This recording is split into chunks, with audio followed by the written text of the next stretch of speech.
So tonight I was asked to speak about anger, which was a good topic because this is one thing I know a lot about through personal experience. So sometimes in Buddhism we sometimes say that there's 3 personality types, and everybody is one of these 3 types. So advance warning, they're all bad. So there's 3 personality types: the greed type, the hate type, and the delusion type. So 3 types. So historically, I've usually been a hate type. So of course everything is impermanent and subject to change, including your type. But generally speaking, when we reflect on our mind over the past few years, we usually see that one of these 3 types is more dominant than the others. So how do we normally react to situations? Do we normally react by looking for what we like and obsessing about what we like, obsessing about what's pleasant and enjoyable? Or do we normally fixate on what we dislike, what we hate, what annoys us, or what we don't approve of? Or are we usually mixed up and confused, or spacing out, or daydreaming, or thinking about butterflies and unicorns, or not really here at all? Or are we just making up weird stories in our head that have nothing to do with consensus reality? So generally speaking, when we reflect on our own mind, we can see pretty clearly what our type is. Or if you reflect on your mind and you can't tell what type you are, then you're probably a delusion type. So that also clears things up pretty easily.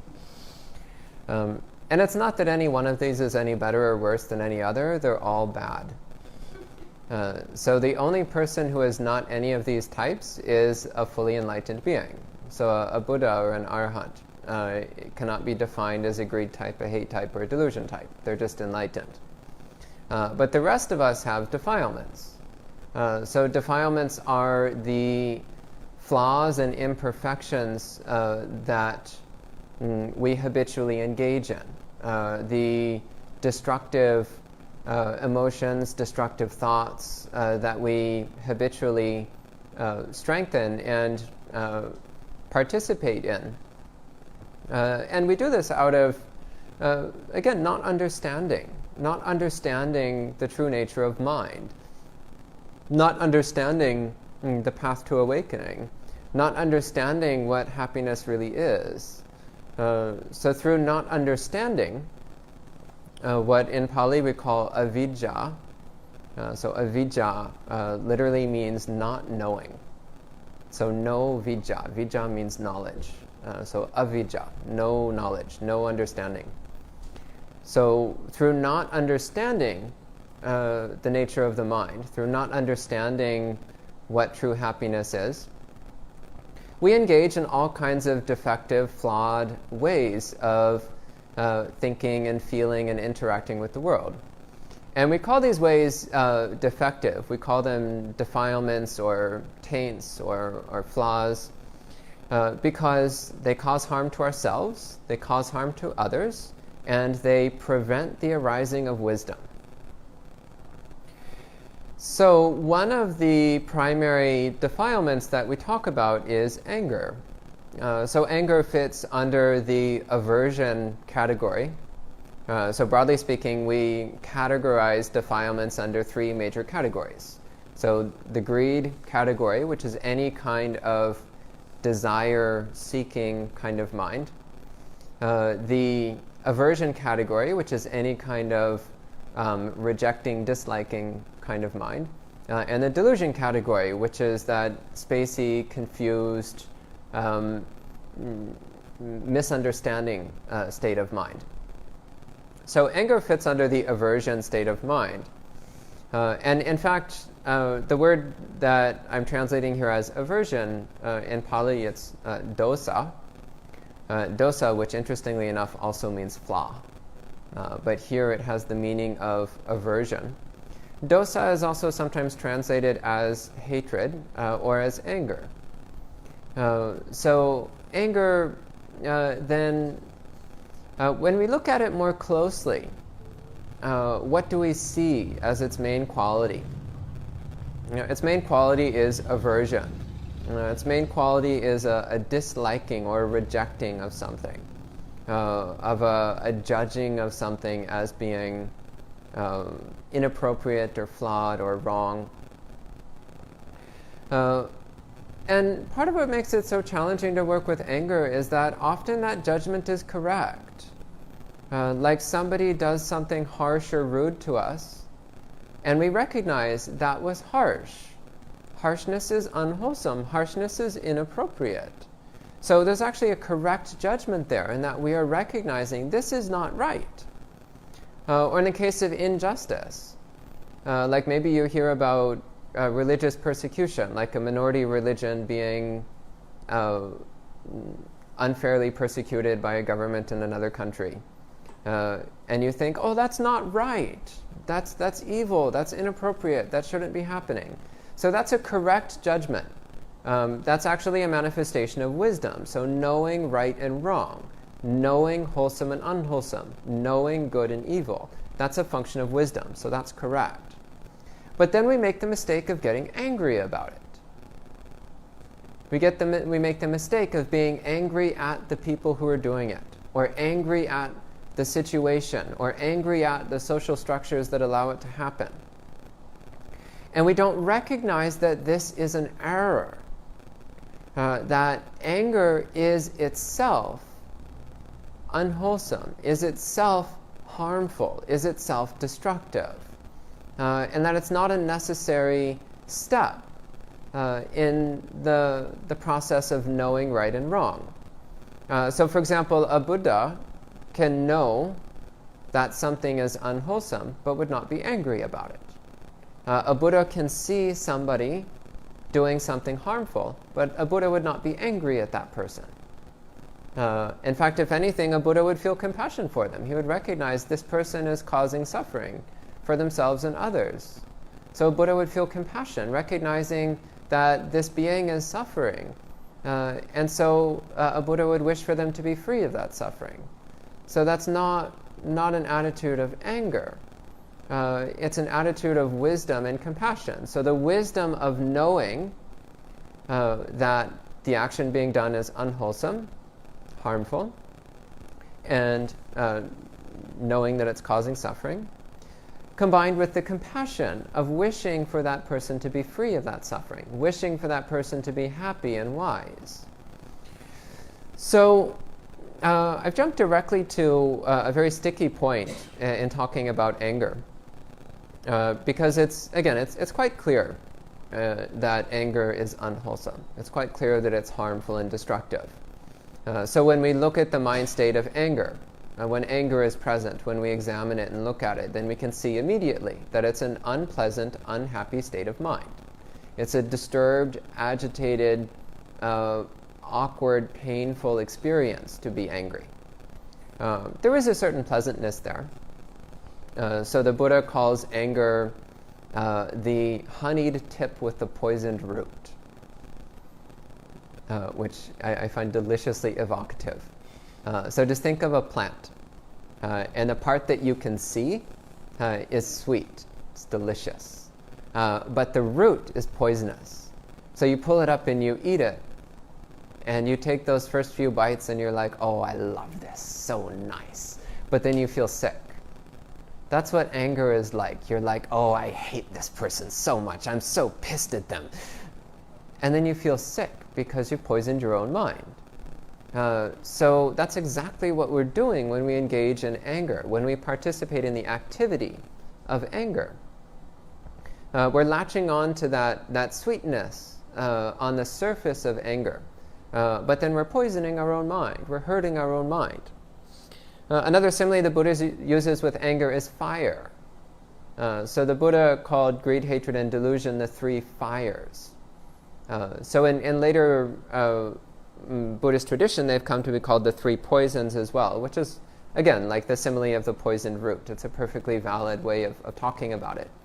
But I find this description of the three fires particularly evocative. So what is the nature of a fire? Like if your head was on fire, what would that be like? Would that be a pleasant, enjoyable experience? If your body and mind are burning up, on fire. Does that sound particularly nice? No, not particularly nice. In fact, it sounds quite unpleasant. Does anybody here want to be set on fire? Anybody? Any volunteers for immolation? No? Okay, then don't get angry. Don't participate in anger. So I should also clarify. So we also say things like, don't get angry. And you might say, well, I can't do anything about it. The anger just arises. It just comes up of its own accord. It's not my fault. And there's a limited degree of truth to that. Because some of what arises in the mind is an echo of past activity. So I've said this many times. So some of what appears in the mind is arising as a result of past mental activity. It's not happening intentionally. It's not volitional. It's something which appears in the mind. But then what we do next is entirely up to us. So when we see the anger appear in the mind, then we have a choice as to what we're going to do. Are we going to strengthen that anger, or are we going to let it fade away? Are we going to embody that anger, or are we going to remain peaceful? Are we going to speak angry words, or are we going to speak peaceful words? Are we going to perpetuate that anger, or are we going to let it die out? We have a choice. So we don't need to embody every single emotion that appears. God, that'd be so exhausting. We also don't need to identify every emotion as being who we are. That would also be terribly exhausting. So you're just sitting here and like, happiness appears and we think, I am happy. Sadness appears and we think, I am sad. Anger appears and we think, I am angry. Depression appears and we think, I am depressed. God, so exhausting. Just quit it already. Just see these things floating through the mind, and you'll discover this vast reservoir of serenity and clarity, which is not affected by these objects floating through the mind. So we can do the same with anger. So when anger arises, there's no need to inhabit that anger. There's no need to own it. There's no need to embody it. There's no need to perform any action based on that anger. So again, reflecting on the inherently harmful nature of anger, recognizing that it's painful and unpleasant to ourselves when we engage in anger, when we participate in anger, and also reflecting that it causes us to do things that are harmful to others. Who here has ever said or done something while angry that you later regretted? Pretty much everybody, okay? Do you see the danger in anger? Causes problems, doesn't it? So acknowledging that when we're angry, our wisdom is clouded, our judgment is weak, we make bad choices, we say harmful things, we do harmful things, we do things that we later regret. It's like being drunk. It's like being insane. It leads to us making very bad choices. And one of the particularly dangerous things about this is that when we are in the altered, intoxicated state of being angry, we often know, right now I have the courage to say this thing that I would normally never say. Right now I have the ability to do this thing I would normally never do. Normally I would never say to this person, you are a wretched jerk and I don't want to see you again. Normally we would never say that when we're in our right mind. But when we're angry, then it's like, ooh, now I can say this. Yes, ooh, at last my chance is here. And then we say it. So don't listen to that crazy thought. Don't believe that crazy thought. Remember your conscience. Remember that we still experience the consequences of our choices. Later on, when the anger fades, we still will experience the consequences of those harmful things that we said. We'll still experience the consequences of those harmful choices that we made.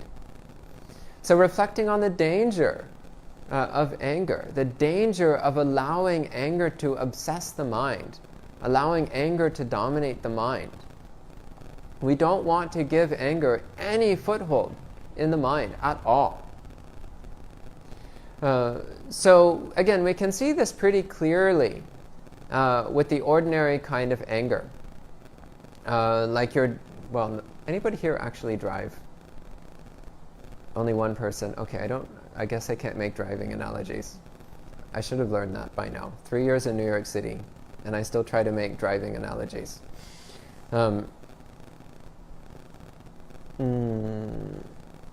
Okay, maybe you're trying to get in the subway car when it's really packed, and then somebody squeezes in front of you, and you can't fit on the train. And anger arises. And we recognize, okay, this is foolish. It's foolish to be angry. So again, ordinary anger we can see to some degree, the foolishness of it. But what's more challenging is the feeling of righteous indignation, righteous anger. This is what I was pointing out at the beginning of this talk. When something happens that we know is wrong, something happens that we know is unwholesome or harmful or evil, and we think, I am right to be angry about this. So again, maybe you read about some terrible government policy that's going to make a lot of people suffer, or already is making a lot of people suffer. There's a lot of examples of that, so I'm sure you can think of a few. I can think of a lot, and I don't even read the news. Or maybe you get laid off unfairly, or maybe your partner is being really mean to you for no apparent reason. So you have some reason to be angry that you think is justified, that you think is right. So let's put that a little bit differently. Today I've decided it is correct to poison myself. Today I've decided that the right course of action is to set myself on fire. Today I've decided that the right course of action is to torture myself. Does this sound like wisdom to anybody? Does this sound wise? Does this sound like a good idea? No? No? So I just found out about a government policy that is totally evil, so I'm going to start stabbing myself in the leg. Does this sound like wisdom to anybody? No? This is exactly what we do with righteous anger. We think somebody else is doing something unwholesome, so now I am going to also do unwholesome things. Namely, create anger, strengthen anger, inhabit anger, participate in anger. So we're just compounding the evil in the world. We're piling more evil on top of the pile of evil, which is, the world has enough evil, it doesn't need more. There's already more than enough bad stuff happening. We don't need to be part of the problem. And that's what happens when we engage in righteous anger. We're just contributing to the problem. We're putting more anger into the world, when anger is what's causing so many problems in the first place. Hatred, resentment is causing so many problems. Why do we want to contribute to the problem? So the irony here is that with righteous anger, it's actually coming originally from a wholesome state of mind, which is that wise recognition of right and wrong, that wise knowing of wholesome and unwholesome. So we're starting from a very good place, which is conscience. And often there's also, with that, there's compassion. So it's recognizing that these evil, unwholesome things that are happening are hurting people. And we want those people to not be hurt. We want them to be free of suffering. We want them to be treated fairly and justly and appropriately. So these wholesome motives, conscience and compassion, these wholesome mind states. And then we poison it by dumping anger on top. We poison it by wrapping in this hostile, hating mind.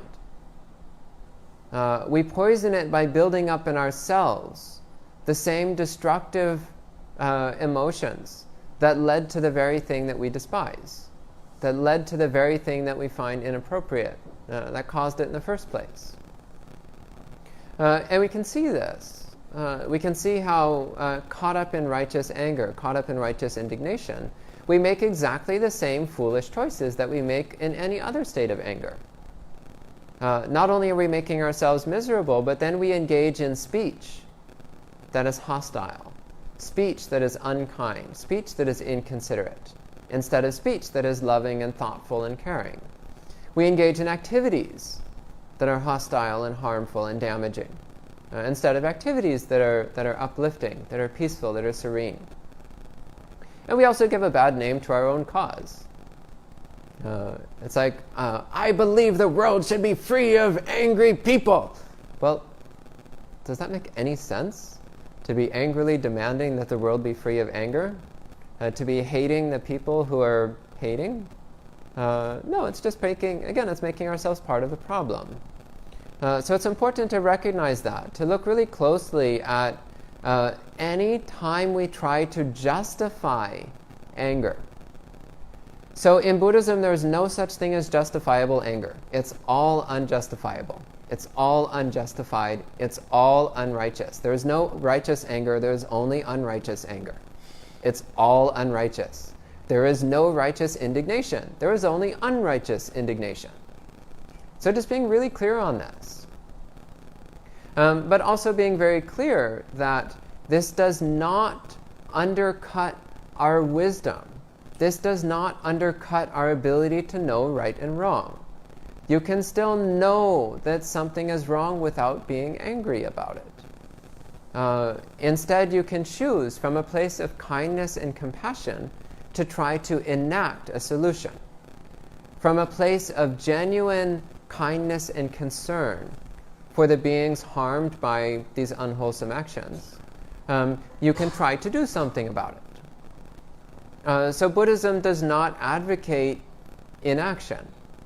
Buddhism advocates doing wholesome acts of loving kindness with body, speech, and mind. Not just mind, also body and speech. So that does actually mean if we have the ability to alleviate some of the suffering in the world, then we do it. Body and speech. So use your body. Go out there and do something to alleviate some of the suffering in the world. Speech. Talk to people.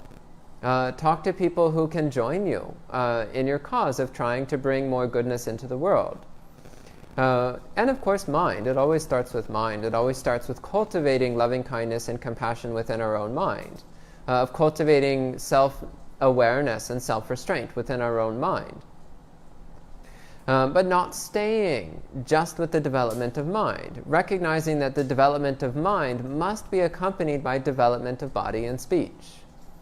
If loving kindness exists only in our mind and not in our speech and actions, then our loving kindness is very weak, very minimal.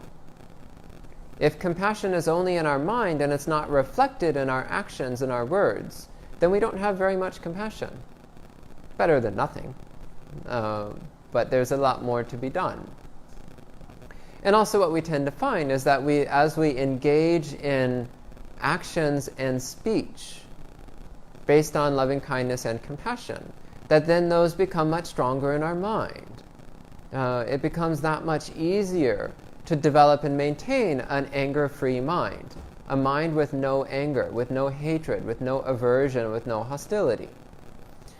So again, the Buddha spoke over and over again about developing wholesome mind states through actions of body, speech, and mind. So really working to bring it into all of our activities. So it's not just sitting on a cushion. It's also doing active things in the world that make the world a better place. But doing so without the taint of anger. Doing so without the stain of resentment or aversion or irritation in the mind. Because that just poisons everything we do. It doesn't make things better, it just makes things worse. So really working to be a positive force for good in the world, but to do so with a wholesome mind, a mind that's free of anger. So an important element of letting go of anger, by the way, is forgiveness and understanding. So when we're angry at another person, recognize that what we're angry at is not that person. We're angry at their defilements. We're angry at their greed, hatred, and delusion. A person is not their defilements. In fact, a person cannot be found. All that can be found are shifting impermanent components. But that's a conversation for another day. So a person is not defined by their defilements. So there's no such thing as angry people. There are people who are engaging in anger, but there are no such thing as angry people. Do you understand the distinction? Okay? There are people who have anger, people who do angry things, people who say angry things, but there are no angry people. Because all people are subject to change. All people can become different. People are not defined by the choices they make, because they can always make different choices. So recognizing when somebody does something inappropriate, something harmful, something unwholesome, even something abjectly evil, recognize that they are doing so because they are delusional. They are lost in their own harmful, self-torturous mental habits. They either don't understand that those habits are causing them suffering, or they have not developed the willpower and the self-restraint to control themselves. And in either case, the proper reaction is compassion. Oh, this poor person, they're so delusional, they don't even see they're hurting themselves. May they develop the wisdom to know better. Or, oh, this poor person, they've not yet developed the samadhi, the concentration, the self-restraint in order to control themselves, in order to prevent themselves from doing harmful things. Oh, how sad. May they be well developed in mind. May they develop the self-control to restrain themselves, to keep themselves away from harmful activities, to keep themselves pure from unwholesome mind states. And recognizing that we ourselves engage in harmful actions when we are not wise, when we are not self-restrained. So when we see others engaging in unwholesome patterns, we can know at some point in this beginningless string of life after life after life, I have done exactly the same thing.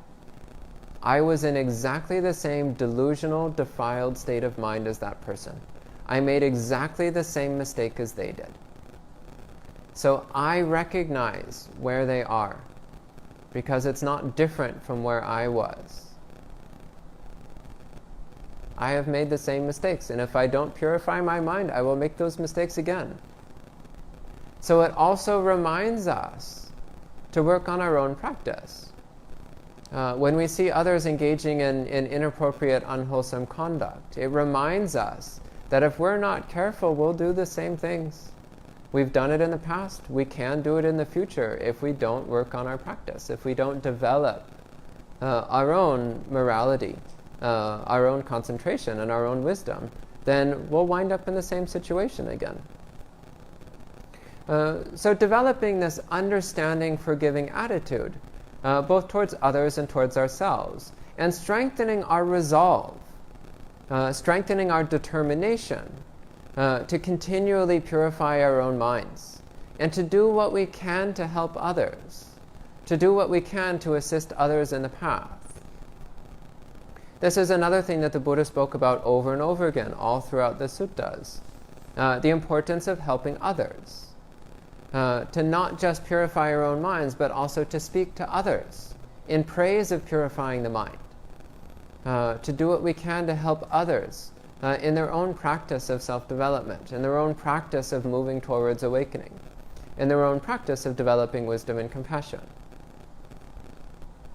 So through this then, watching the mind, every moment watching the mind, and the moment we see anger arise in the mind, we recognize this is anger.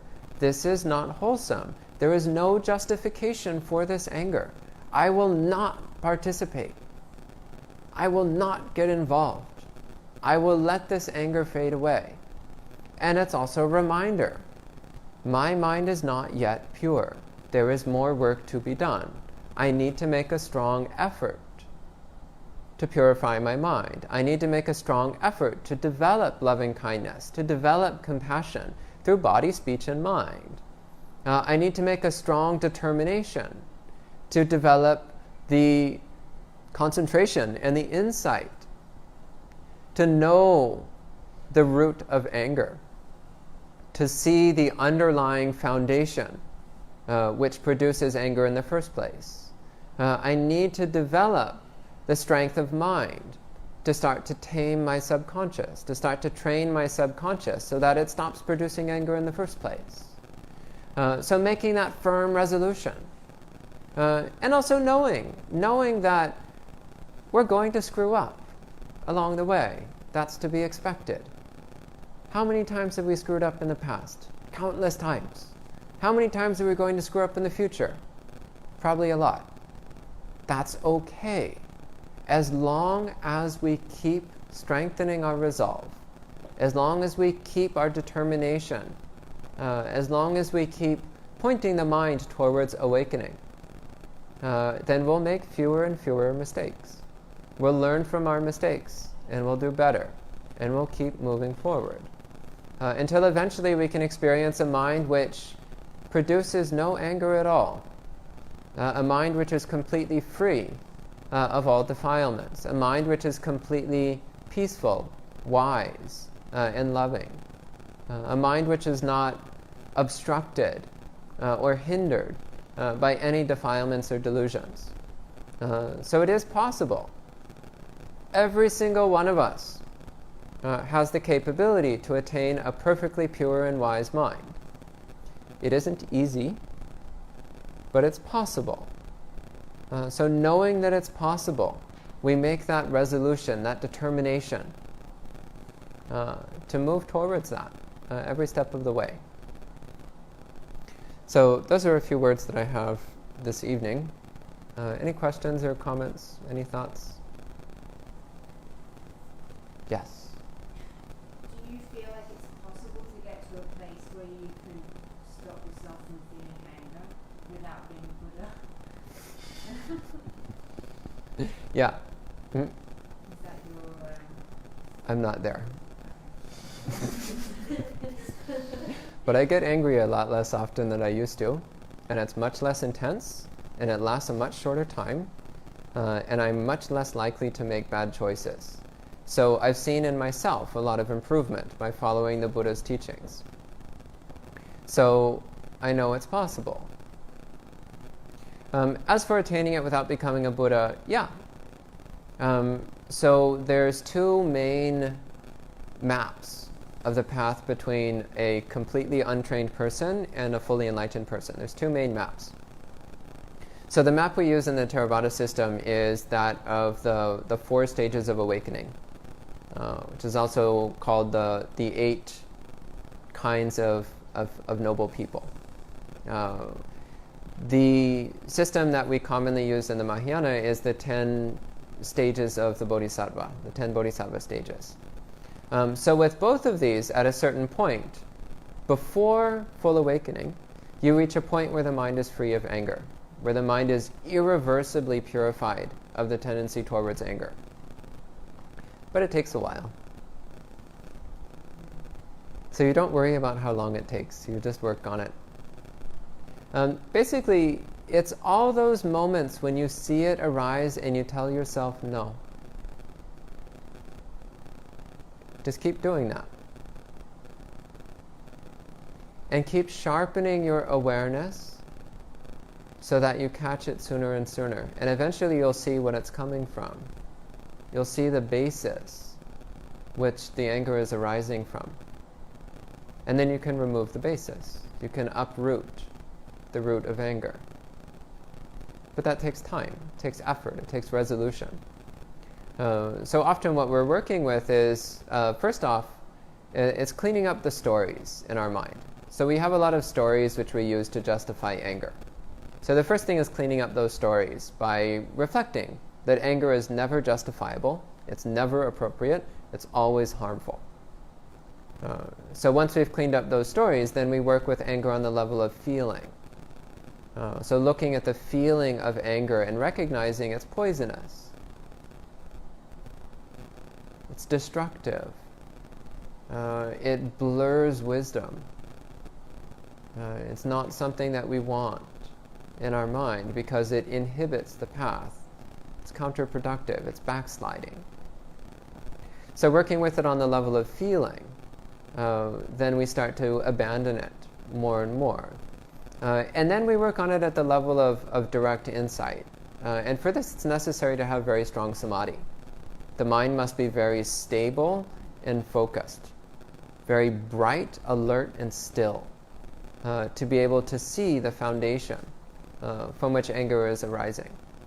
And then we apply the main techniques of insight, which are recognizing that that foundation itself is impermanent, impersonal, and not, it has no self-existence. It's conditional. It arises based on conditions. It ceases when those conditions change. So recognizing that the base of anger is impermanent, so it's not always there. It shifts and changes like everything else. It's impersonal. It's not who we are. As I said earlier, there are no angry people. So recognizing that the anger is not who we are. It's not an indelible component of our being. It's not an unchangeable part of our personality. And recognizing that it's conditional. So it only appears under certain conditions, and when those conditions change, it disappears. So that means it doesn't have a solid, real existence of its own. It's only present when we allow it to be present. So it's starting to recognize that we are the ones who planted it there in the first place. And it's only there because we keep replanting it over and over again. So is it annuals or perennials that die every year? I can never remember. Annuals? Annuals, yeah. So anger is like an annual. We keep replanting it in the mind. And then we wonder, why is all this anger always blossoming in my mind? It's like, well, because we keep planting it there. You just stop planting it and it dies. Maybe it continues for a little while, but it dies as long as we stop planting it. So when we reflect that anger is conditional and that we're the ones who keep creating the conditions for its arising, then we stop planting it in the mind. And it dies out, fades away. Okay? Anything else? Another question. You said that we should take action as well to help others. And I'm wondering if you don't, especially if you don't feel that you have the necessary wisdom to make the judgments or to give advice or to take action towards something or someone, is it wise or fine to just continue to let them be, let it go, and to continue working on yourself? So that's an example of risk management, you might say. So you're weighing the drawbacks. Because the truth is that until you're a Buddha, your wisdom is never purified. So you will never clearly know with absolute certainty what the situation is. But if we think in that way, then we will be paralyzed. We will never do anything at all. So we make a decision. We decide, do I think I understand the situation well enough to do something wholesome without causing too much harm? And if so, and check your motivation, check your intention. This is actually the really critical part. Check your intention. Is my intention actually one of compassion? And not coming from something else, not coming from greed or self-centeredness or anger or resentment or jealousy or anything else. So first check your intention, make sure it actually is compassion. Then try to develop a clear understanding. Try to develop some wisdom and knowledge of the situation so that you can make an informed choice. And then do the best you can. So that's the optimal condition. And acknowledging to ourselves, I am not enlightened, which means I am delusional, which means there's a chance this is going to go badly despite my best efforts. So acknowledging that right from the start. And then if things do go badly, well, at least you tried. So your intention was wholesome, and karma is intention. So you had the wholesome intention of compassion, the wholesome intention of trying to know what the best choice is. So that's the intention of thoughtfulness. So thoughtfulness is an extremely wholesome mind state. So consideration, extremely wholesome mind state. So this is, some people have heard the term idiot compassion. So that's compassion without consideration. So it's doing something from compassion, but not making any effort whatsoever to think about whether or not what you're doing is actually helpful or harmful. So it's important to make that little extra effort of really considering if what we're doing is actually helping things or harming things. Yeah, but then we make our effort to do something good, and see what happens, and then we learn. We learn from seeing the results. So that's one option. The other option is if we're really not clear what's helpful and what's harmful, then in that situation, sometimes the best thing to do actually is not to act, but rather to watch and learn and try to understand. So here the important thing is the compassionate intention to inform yourself so that in the future you can make a well-informed decision, so that in the future you can be helpful. So this is not the same as apathy, of like, well, I don't know what to do, so forget it. Well, that's not wholesome either. That's just a more subtle form of aversion, a more subtle form of ill will. But rather there should be that wish of like, I want to help, but I don't know the proper way to help. So I'm going to try to find out so that next time I can do something helpful. So it's like, this time I'm not going to do anything because I might do the wrong thing, but I'm going to try to find out what the right thing is. In that way, then you'll move in the right direction. As long as there's that intention to learn the right course of action. Does that clear that up? Great. Anything else? Any other thoughts? Is it possible that you are mislabeling or misidentifying what's coming up as anger and it's not really anger? That's possible, because we're delusional, which means that we often don't see things clearly. So it's also important to clearly look at your own mind. Really try to find out what's going on in there. Because on some level we know what we're feeling. Often what makes things confusing is that we might be experiencing multiple emotions simultaneously, and it's getting kind of blurred together. But as we develop samadhi, as we sharpen and focus and stabilize the mind, then it becomes easier to piece out the different components of our experience. It becomes easier to see what's going on. And also easier to see that we actually do have the ability to drop the unwholesome parts without dropping the wholesome parts. But yeah, sometimes we're really just muddy and confused inside, and we're really not sure what's going on. So often in that case, the best thing to do is stop whatever you're doing, take a few deep breaths, settle into the feeling of your body, focus on your feet, and then turn your attention inwards. It's like, well, what is going on here? And just watch, see what it is. And sometimes what's going on is confusion. And if that's what it is, then just be aware. This is confusion. This is what it feels like. But not flinching away from it, not ignoring it, but paying full attention to whatever you're feeling, even if it's not very pleasant. We need to know what it is. When we don't understand our inner experience, that's when we make bad choices. So the more clearly we understand our inner experience, the better equipped we are to handle it. The better equipped we are to make wholesome choices. Does that help? Is there something missing? I had an incident at work. And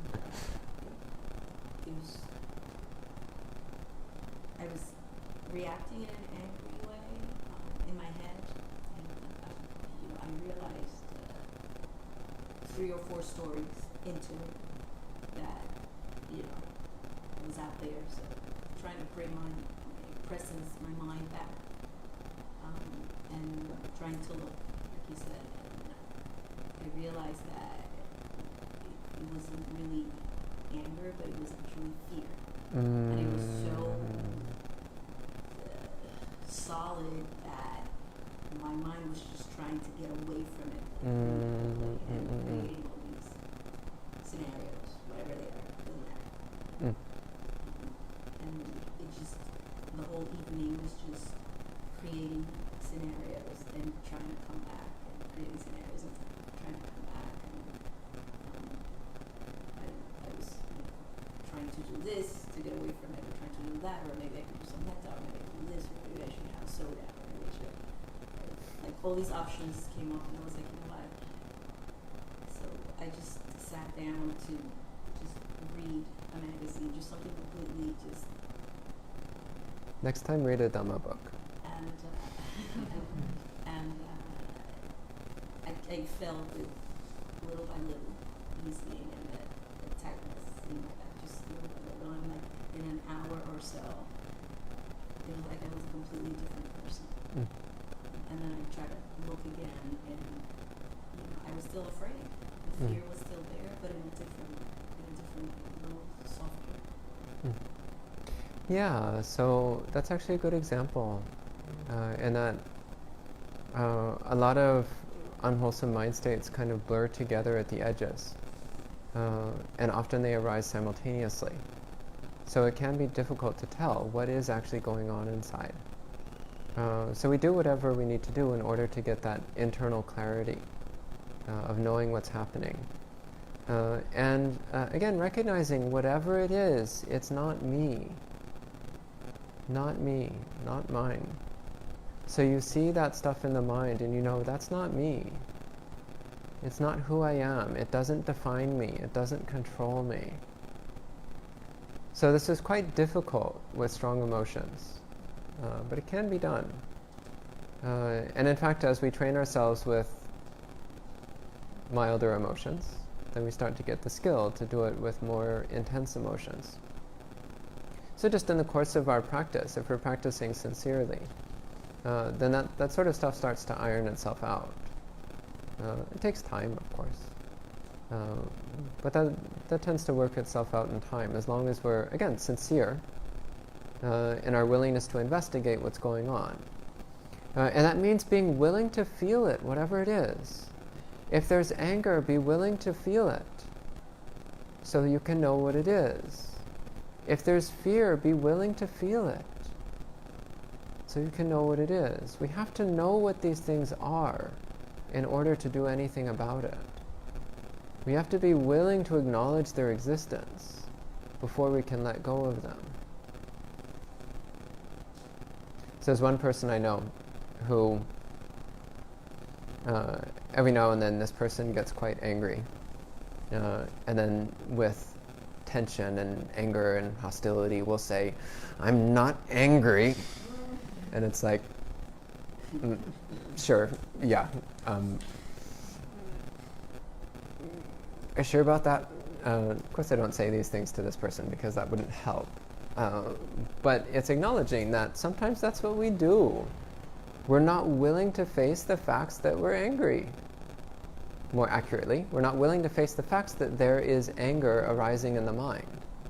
We're not willing to face the facts that there is fear arising in the mind.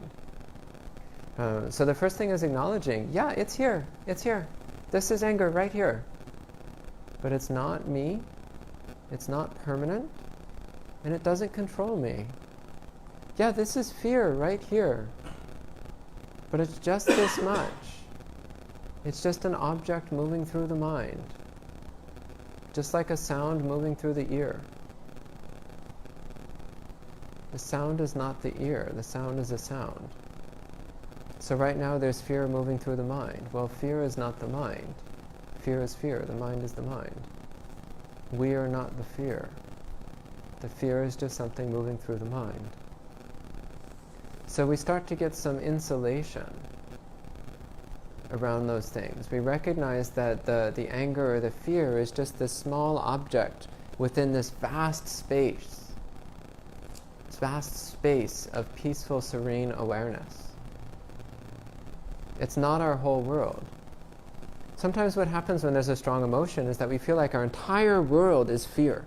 Our entire world is anger. But that's not the case. That's just an object within the mind. And the mind is vast, unbelievably vast. And there's just this little object floating around in it for a little while. We don't need to act as though that's the whole mind. So taking that step back from it, seeing it clearly, but seeing it as not permanent, not me, not mine, not who I am, not something that I need to strengthen or hold on to, but also not something that I need to push away and reject, because that just leads to willful self-ignorance. So when something arises, it arises because of causes and conditions, and it will last until those causes and conditions are worn out. So you can't necessarily destroy something that's arisen in the mind. All you can do is cease participating in it, cease feeding it, and it will fade away, but not necessarily immediately. But as long as we're not participating, that's okay. Because then it no longer has any hold on us. It no longer has any effect on us. Because it's not who we are. It's just something passing through the mind. Okay? Anything else?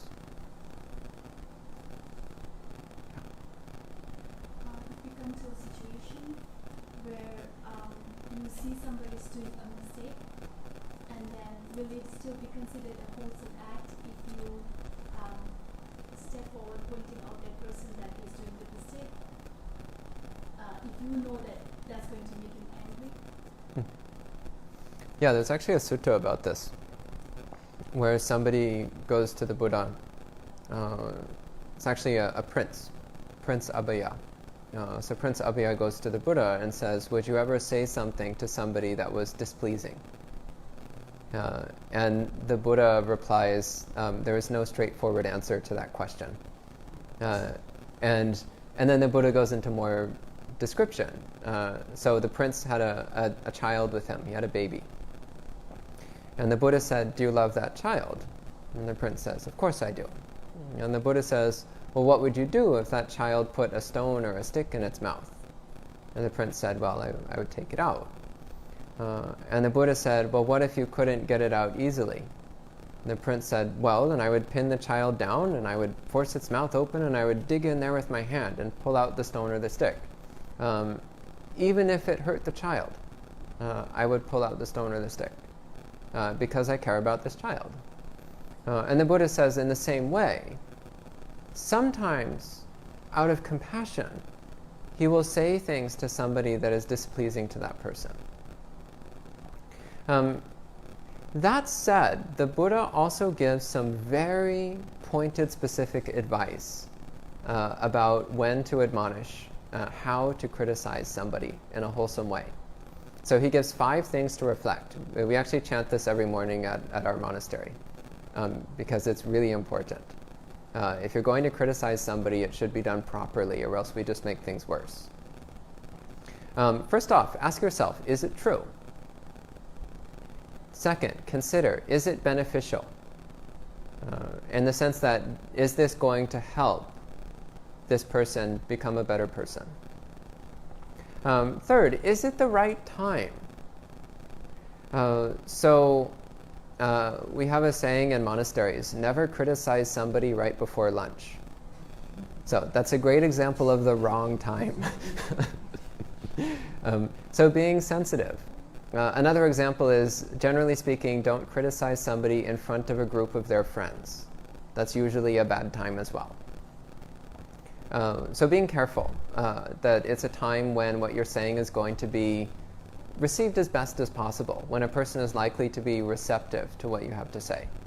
And that can be challenging. So sometimes you just have to do the best you can, even though maybe it's not the perfectly right time. Let's see. Truthful, beneficial, right time. Mind of loving kindness. So to make sure that your mind is gentle. Make sure that your mind is filled with a genuine wish for that person to be happy. So that we're not speaking with hostility or irritation or anger or malice. So if there's any irritation or annoyance in your mind, that's not the time to criticize. Wait until your own mind is peaceful. Wait until your own mind is gentle and loving again. And the fifth advice he gives is to speak gently, not harshly. So then when we communicate it, instead of being like, you screwed up, I can't believe you did that, that's so wrong. Instead it's like, friend, I really feel I should point out to you that what you did the other day was not appropriate. Let's try to do it better next time. So speaking gently, this is a really important one. All 5 of these are really important, actually. So if you don't meet all 5 conditions, probably better not to do it. So try to make sure you meet all 5 of these conditions. So truthful, beneficial, right time, gentle, loving kindness. Those are the 5 conditions. Okay? Okay. Well, we've run out of time for today. So thank you all for coming.